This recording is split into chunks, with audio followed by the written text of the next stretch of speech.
for Elizabeth Warren. She is scheduled to make another appearance before Congress tomorrow. Fireworks expected again. The potential head of the new consumer watchdog agency drew criticism when she ran out before a powerful lawmaker had a chance to even ask her a single question.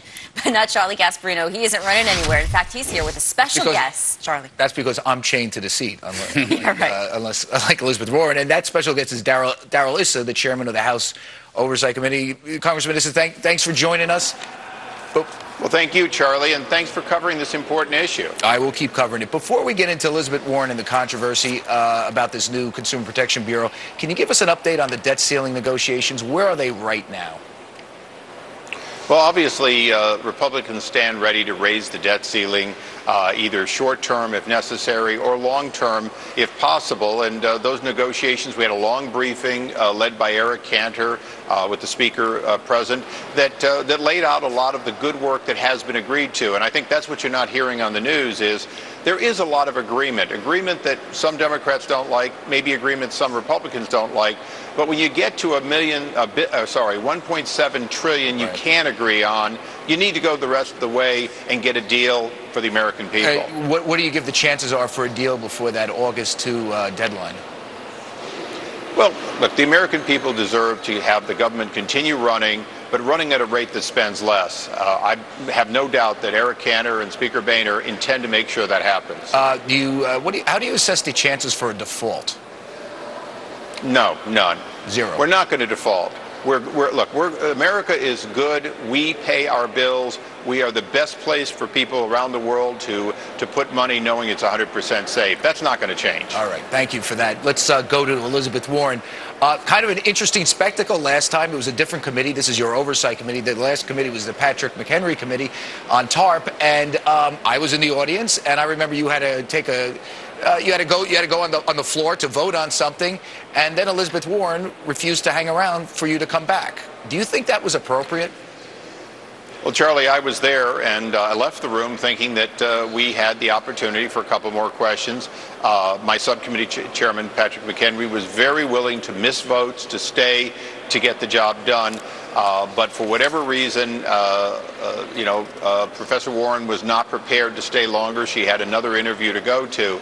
I've talked to her yesterday. She's assured me she's cleared her schedule. She's able to be with us, day before yesterday, actually. She's able to be with us and answer all the questions. What are you going to At the end of the day, the Oversight Committee has a lot of questions. They have a lot to do with how she would do the job if she's appointed, but more importantly, how she believes that new, very powerful organization should work, what the powers are and aren't, and what the checks and balances will be. As you know, we're very concerned that this is an entity that's essentially funded around Congress, and yet it has the ability to bully banks. Well, that's what I was going to ask you. Do you have a problem with her or the entity, the Consumer Protection Bureau? Well, I think our big problem is with the entity. The Senate has a confirmation task that they may be looking at with Elizabeth Warren. We're the Oversight Committee and the Reform Committee. Our job is to make sure that government gets right what government does. This is a big, powerful organization created, quite frankly, with very loose guidelines. You have over 2,000 pages in Dodd-Frank, and this is practically a footnote. We need to make sure we get it right because we don't want to have consumer products limit, by definition, products available to consumers. There have been some reports out there that maybe not you, but other congressmen believe that Elizabeth Warren might have lied to Congress in describing her role in the mortgage foreclosure settlement negotiations that's going on with the banks, where she played a minimal role or an advisory role. We now see emails coming out that suggest she was maybe more involved. I mean, do you think she lied to Congress in describing her role? Well, we take very seriously truthful testimony before Congress, especially by government officials. So that'll run its course. We'll find out.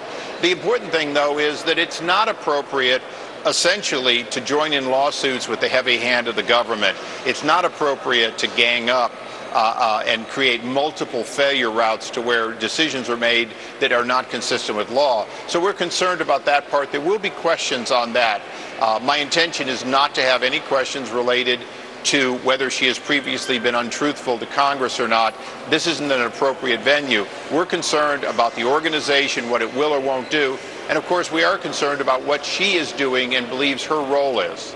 I think the president has floated, at least the White House has floated a possible another person instead of Warren, because Elizabeth Warren carries a lot of controversies. She's considered by some as being a sort of anti-bank. I don't know if you put her in that category. Do you think she's anti-bank, and maybe too skewed towards the sort of consumer side of the equation?